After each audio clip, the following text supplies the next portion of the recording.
have to, boys. I'm so sorry. That's enough. She must leave. By midnight, every servant in the mansion would know their fate. But as Mr. Joon Park stood in the doorway, rain hammering against the windows behind him, he didn't see what his own children saw. He didn't hear what they heard. And he certainly didn't know that the woman he was firing, the black maid who had raised his triplets for 3 years, was walking out with the one thing that could destroy everything he built. His secrets. And she had given them to the people he trusted most. His children. Hana stood there, suitcase in hand, her face calm despite the storm raging outside and the storm raging in that room. She didn't beg. Didn't plead. Didn't ask for mercy. She just looked past Park's shoulder, to where 3 small faces were watching from the top of the staircase. Min, Jaewoo, and Haein. 7 years old. Identical. Inseparable. And far more dangerous than anyone in that mansion realized. Because while their father spent years building an empire on fear, control, and ruthless precision, his children had been learning something else. They had been learning how to dismantle it. Park thought he was firing a maid. What he was actually doing was setting a timer. And by the time he realized what his children knew, what they had planned, what they were capable of, it would already be too late. Because the most devastating betrayals don't come from enemies. They come from the people you underestimated. The ones you thought were too young, too innocent, too loyal to ever turn against you. This is the story of a mafia boss who believed power meant control. And 3 children who taught him that power belongs to the ones who know when to stay silent, and when to strike. Curiosity locked. If you're still watching right now, drop a comment and tell me where you're watching from. Subscribe to our channel for stories that can make you smile, and can also make you cry for absolute strangers. Now, let's get into the story. The breach was small. A single file accessed on Park's private server at 2:47 a.m. Financial records from a shipment deal that should have been invisible to anyone outside his inner circle. But someone inside the mansion had looked. Someone had searched. And Joon Park didn't build a criminal empire by ignoring small breaches. Small breaches became bullets. Small mistakes became graves. So when his security team traced the access point to the staff quarters, Park knew exactly what needed to happen. Someone had to go. And it had to be public enough to send a message but quiet enough not to raise questions. Hana had been with the family for 3 years. Quiet. Competent. The kind of help that blended into the background and kept the household running while Park focused on more important things. His children adored her. His late wife had trusted her. But trust was a luxury Park couldn't afford anymore. So at 11:34 p.m., he stood in the doorway of her small room and delivered the ultimatum with the same cold efficiency he used to end business partnerships. You have until midnight to pack your things and leave. You'll receive severance. You will not contact this household again. And if you speak to anyone about what you've seen here, the consequences will be severe. Do you understand? Hana didn't flinch. Didn't cry. Just nodded once and began folding her clothes into the worn suitcase she kept under her bed. But as Park turned to leave, she said something that made him pause. Not to him. To the 3 small faces watching from the hallway. Remember what I taught you. Every single word. Min, the eldest by 4 minutes, nodded solemnly. Jaewoo's hand tightened around his brother's. And Haein whispered something too quiet for Park to hear. He dismissed it. Children and their games. But the look in their eyes wasn't playful. It was knowing. And that unsettled him more than he wanted to admit. Park didn't sleep that night. Instead, he sat in his office reviewing footage from the 32 cameras hidden throughout the mansion. Cameras in hallways, kitchens, common areas. Not the bedrooms, he wasn't a monster. But everywhere else was fair game. He had installed them 2 years ago after a rival organization had attempted to infiltrate his home through a gardener. Since then, every movement, every conversation, every person who entered his property was documented, timestamped, archived. And tonight, he was looking for proof. Evidence that Hana had been the leak. That firing her had solved the problem. But the footage didn't give him what he expected. It gave him questions. At 11:52 p.m., 8 minutes before midnight, Hana's suitcase appeared in the front hallway. But the camera in her room showed her still packing at 11:54 p.m. 2 minutes that didn't line up. Park rewound. Watched again. The timestamps were correct. The footage was continuous. But somehow, the suitcase had moved before she carried it. He checked the other angles. Kitchen camera. Stairwell camera. Nothing. Just a gap. A blank space where something should have been but wasn't. He went back further. 3 days. A week. 2 weeks. And the more he watched, the more the pattern emerged. Small inconsistencies. Moments where the timeline didn't quite match. A door that opened before anyone approached it. Conversations that stopped mid-sentence with no explanation. Files on his desk that shifted positions between frames. None of it was obvious. None of it was dramatic. But it was there. Persistent. Deliberate. Someone had been interfering with his cameras. Someone who understood the system well enough to leave gaps without erasing footage entirely. Someone who wanted him to notice but not understand. And then he saw them. His children. At 9:17 p.m., 3 nights ago, Min and Jaiwo were sitting in the library. The camera angle showed them reading, as they often did before bed. But when Park zoomed in, he saw Min's hand moving beneath the table. Passing something. A folded piece of paper. Jaiwo took it without looking up from his book, slipped it into his pocket, and continued reading as if nothing had happened. Park switched cameras. Found them again 2 days later. This time all 3 of them, sitting in the garden. Haein speaking in whispers while Min drew something in the dirt with a stick. Diagrams? Shapes. Something that looked like a floor plan. When they heard footsteps approaching, Haein smoothed the dirt with her shoe, and all 3 returned to picking flowers like it was the most innocent activity in the world. Park leaned back in his chair, unease crawling up his spine. His children were 7 years old. They collected insects. They played pretend. They cried when they scraped their knees. But the footage showed something else. Coordination. Secrecy. Purpose. He told himself it was nothing. Kids had secrets. Kids passed notes. It didn't mean anything. But deep down, in the part of him that had survived this long by trusting his instincts, he knew better. His children were hiding something. And whatever it was, Hana had been part of it.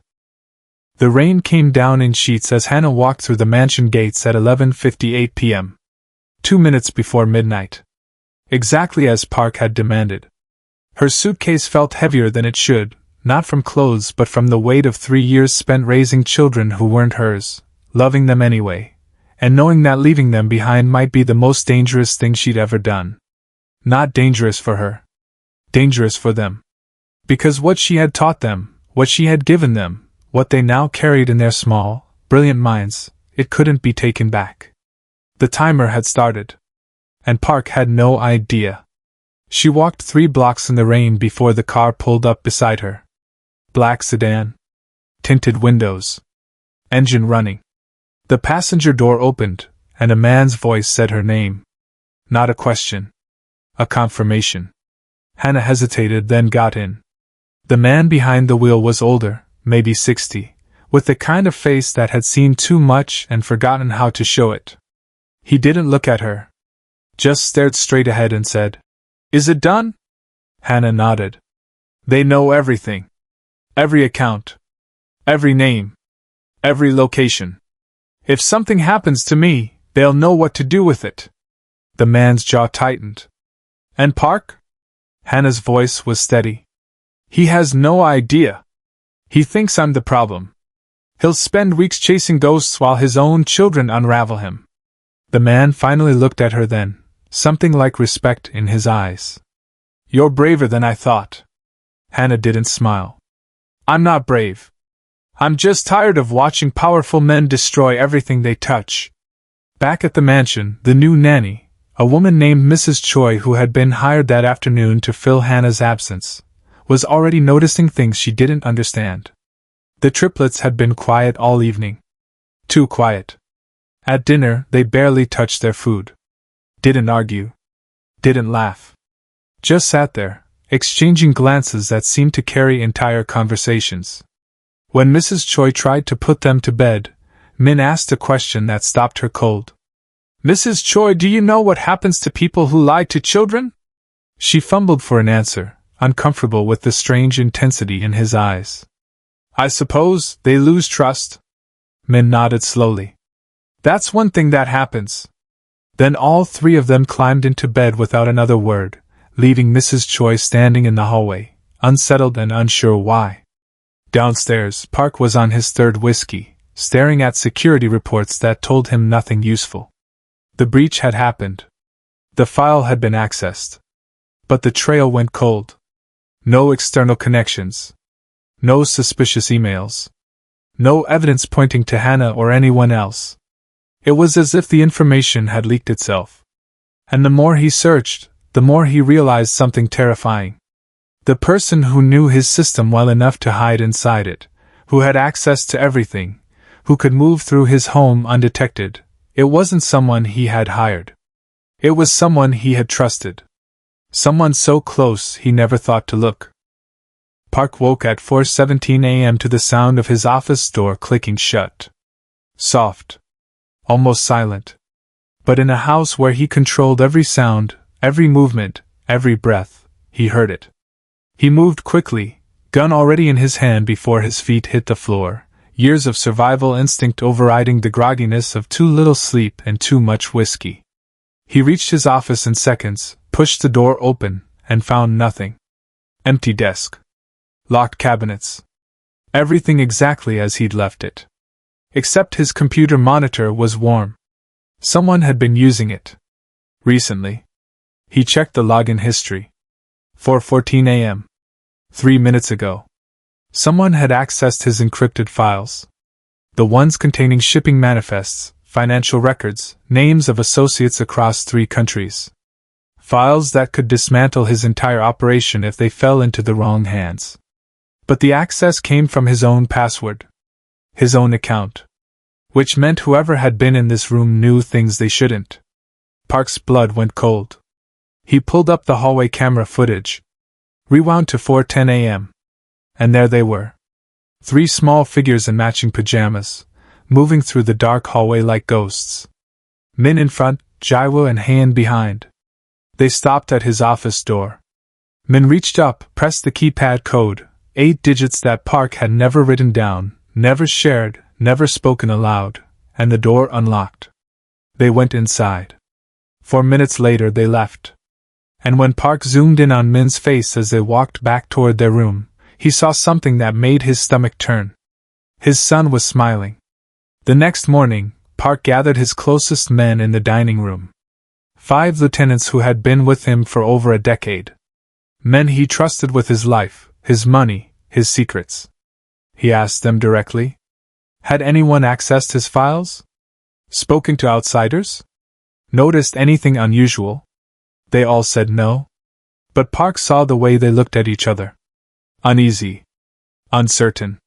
Like they were questioning things they hadn't questioned before.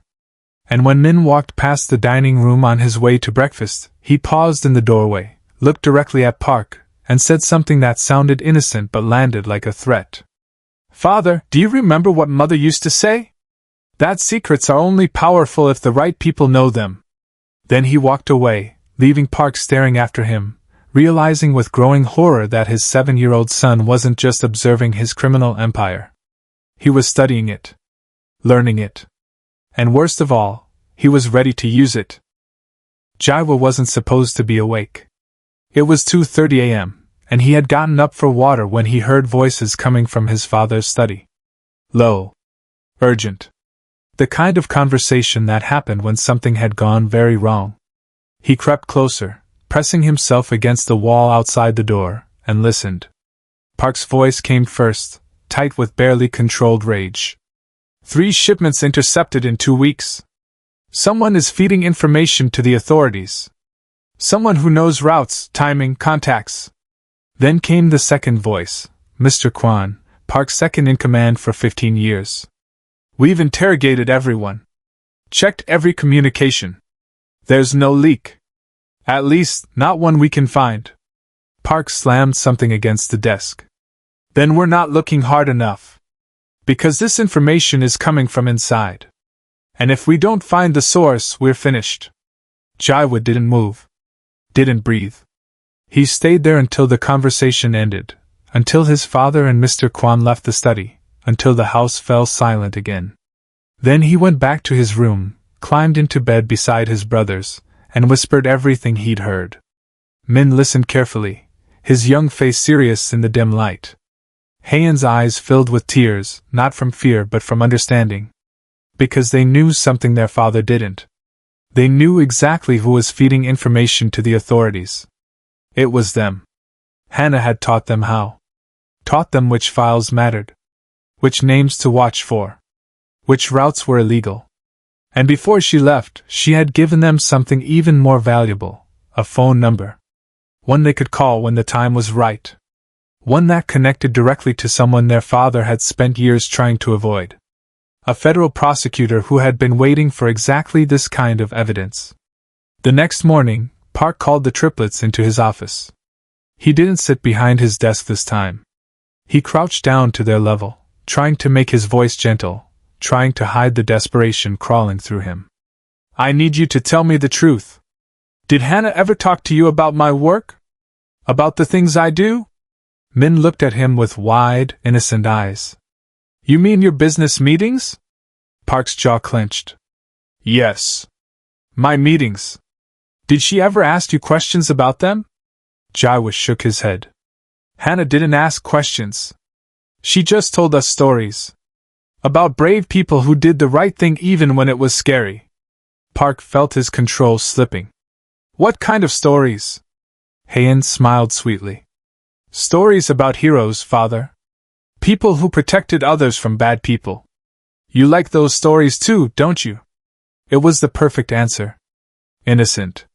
Meaningless. Impossible to argue with.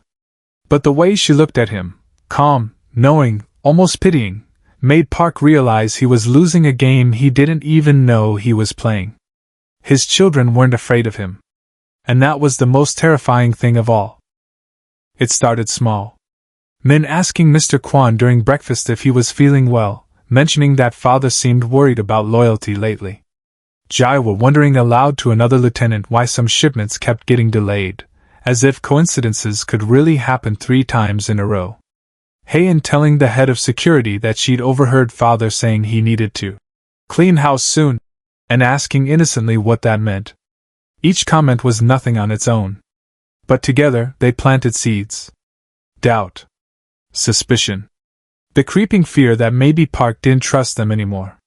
And in an organization built on paranoia, those seeds grew fast. Within days, Park's inner circle was fracturing. Mr. Kwan started questioning orders. 2 lieutenants got into a heated argument over territory that had been settled months ago. The head of security began watching everyone, including the other security staff, creating an atmosphere of mistrust that made communication nearly impossible. And through it all, the Triplets watched. Silent. Observant. Waiting for the right moment to push harder. Because Hana hadn't just taught them about their father's business. She had taught them about human nature. How fear made people irrational. How paranoia made them careless. How the most powerful men became the most vulnerable when they stopped trusting the people around them. Park found the evidence 3 days later. Hidden in Min's bedroom, tucked inside a hollowed-out book, was a USB drive. And on that drive was everything. Financial records. Client lists. Shipment routes. Encrypted communications with international contacts. Things that shouldn't exist in digital form. Things Park had been meticulous about keeping offline. But somehow, Hana had copied them. Piece by piece. Over months. And she had given them to his children before she disappeared. Park's hands shook as he scrolled through file after file, realizing the scope of what she'd done. His entire empire, documented, organized, ready to be handed over to anyone who wanted to destroy him. And his children had been sitting on it for weeks, That night, he ordered a complete lockdown. No one in. No one out. Every phone confiscated. Every computer monitored. Every conversation recorded. The mansion became a prison, and everyone inside it, staff, guards, even his most trusted men, became suspects. Park told himself he was protecting his operation. But the truth was simpler and more terrifying. He was afraid. Afraid of his own children.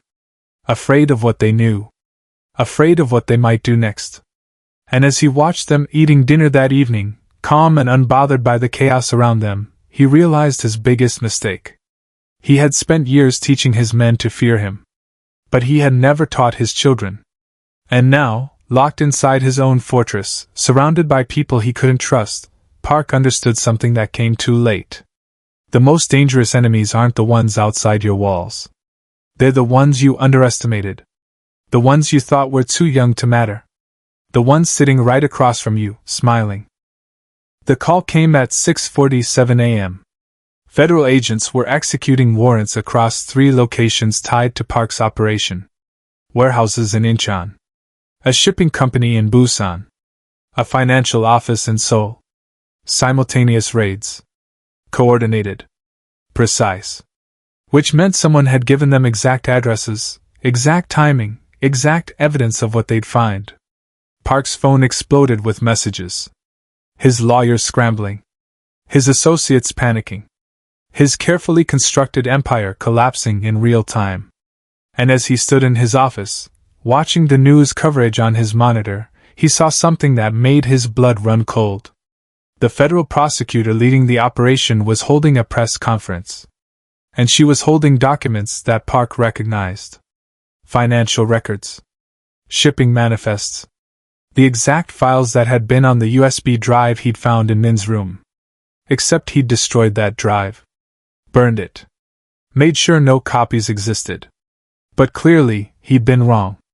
He turned and ran toward the children's rooms, his mind racing through the timeline. Hana leaving. The security breaches. The USB drive. His children's strange behavior. It wasn't random. It was a plan. Orchestrated over months. And Hana's goodbye. Remember what I taught you. Wasn't a farewell. It was an activation code. A signal that everything was ready. That it was time to strike. Park burst into their bedroom and found it empty. Beds made. Clothes gone. A single note on Min's pillow written in careful handwriting that said, "We're sorry, Father. But Mother would have wanted us to do the right thing." The mansion erupted into chaos. Guards searching every room. Staff being questioned. Phones ringing with demands for answers Park didn't have. But the children were gone. Vanished. Despite the lockdown. Despite the security. Despite every measure Park had taken to keep them contained. And as his men tore through the mansion looking for them, Park began to understand just how thoroughly he'd been outmaneuvered. The Triplets had been studying his security system for years. Knew every camera angle. Every blind spot. Every weakness. They'd learned it the same way they'd learned everything else, by watching, listening, and pretending to be harmless. Park found them 40 minutes later. Not hiding. Sitting calmly in the garden, waiting. Min stood when he saw his father approach, his small face showing no fear. Just resolve. Park's voice came out broken, desperate. "Why? Why would you do this?" Min's answer was simple. Devastating. "Because you taught us that power means control. And we controlled you from the beginning. You just never noticed." Jaiwa stepped forward. "Hana didn't work for you, Father. She worked for Mother. Before Mother died, she made arrangements. To protect us. From you." And Haeun, tears streaming down her face, whispered the final blow. "We're not betraying you. We're saving ourselves." Park's hand moved to his waistband, where he always kept his gun. Not to use. Just to remind himself he still had power. Still had control. But when Min saw the gesture, he didn't flinch. Didn't step back. He just looked at his father with eyes far older than 7 years should hold and said, "You won't hurt us. You never could. That's why Mother had to plan everything. Because she knew you loved us too much to be the monster you are with everyone else. And she used that against you. The words hit harder than any bullet. Park's hand fell away from the gun, trembling. Your mother loved me. She wouldn't. Jai would cut him off. She loved you. But she loved us more. And when she got sick, when she knew she was dying, she made arrangements. She found Hana. Trained her. Gave her everything she needed to protect us when she couldn't anymore. Min stepped closer, fearless. Mother told Hana to wait. To watch. To teach us. And if you ever became too dangerous, if your world ever threatened to swallow us the way it swallowed you, Hana was supposed to activate the plan. Get us out. Destroy your empire so you couldn't drag us into it. Park's voice cracked. I would never hurt you. I've given you everything. Protection. Money. A home. Hayen's voice was soft but cut through him like glass. You gave us a prison, Father. You taught us to be afraid. Afraid of strangers. Afraid of trust. Afraid of living outside these walls because your enemies might find us. But the most dangerous person in our lives was always you. Mother knew that. And she made sure we'd survive you. The garden felt smaller. Suffocating. Park sank onto the stone bench, his empire crumbling around him, his children standing before him like judges delivering a verdict he couldn't appeal.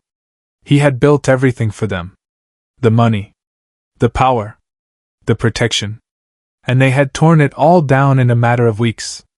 Not with violence. Not with force. With intelligence. With patience. With the same cold calculation he had always prided himself on. They were his children. And that's exactly why they'd won. Min knelt down, meeting his father's eyes one last time. We don't hate you. But we can't be like you. Mother made sure of that. She gave us a choice. And we chose her. Sirens wailed in the distance, getting closer. Federal agents. Coming for Park. Coming for everything he'd built.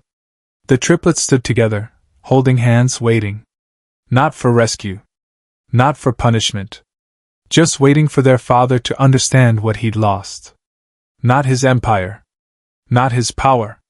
But the only thing that had ever really mattered. His family. And by the time Park realized that, by the time he understood that ruthless men don't get to keep the people they love, it was already too late. 6 months later, the mansion was empty. Seized by the government. Stripped of everything that had made it a fortress. Park was in custody, awaiting trial on charges that would keep him in prison for decades if convicted. His organization had scattered. Some associates turned informant. Others disappeared into neighboring countries. A few tried to rebuild, but without Park's control, without his ruthless precision, the empire collapsed like a house built on sand. Everything he'd spent 20 years building, gone. Dismantled by 3 children who understood something he never had. That real power isn't about fear. It's about knowing when to let go. The triplets lived with Hana now, in a modest apartment far from Seoul. Safe. Anonymous. Protected by the federal prosecutor who had used their evidence to bring down one of Korea's most dangerous criminal networks. And as the months passed, people began to understand who Hana really was. Not a maid. Not hired help. But a former intelligence operative. Someone Park's wife had met during her own complicated past. Someone trained to disappear, to protect, to dismantle threats from the inside. Park's wife hadn't just hired Hana to raise her children. She'd hired her to save them. And Hana had done exactly that. But the story didn't end with Park's arrest. Because the triplets still had something no one else possessed. Knowledge. Names. Accounts. Connections that stretched across 3 countries and involved people far more powerful than their father. Information that could destroy lives, or save them.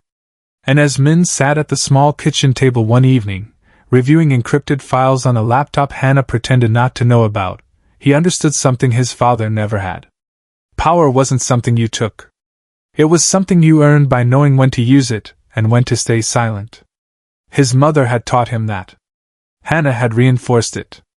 And now, at 8 years old, Min held secrets that could reshape the underworld his father had once ruled.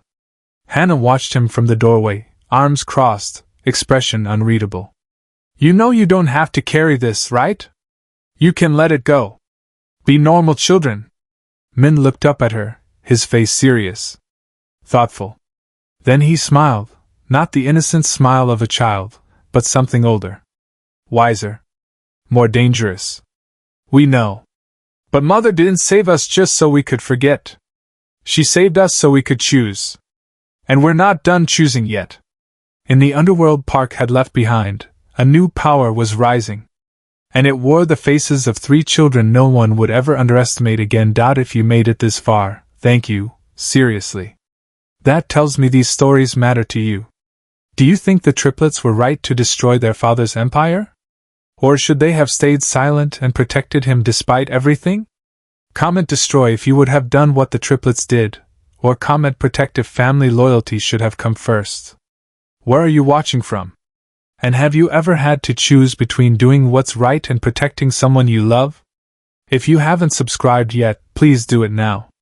It's how this channel survives, and it means more than you think. Next week, we're covering a story about a Korean CEO who discovered his wife wasn't who she claimed to be, and by the time he found out the truth, she had already taken everything.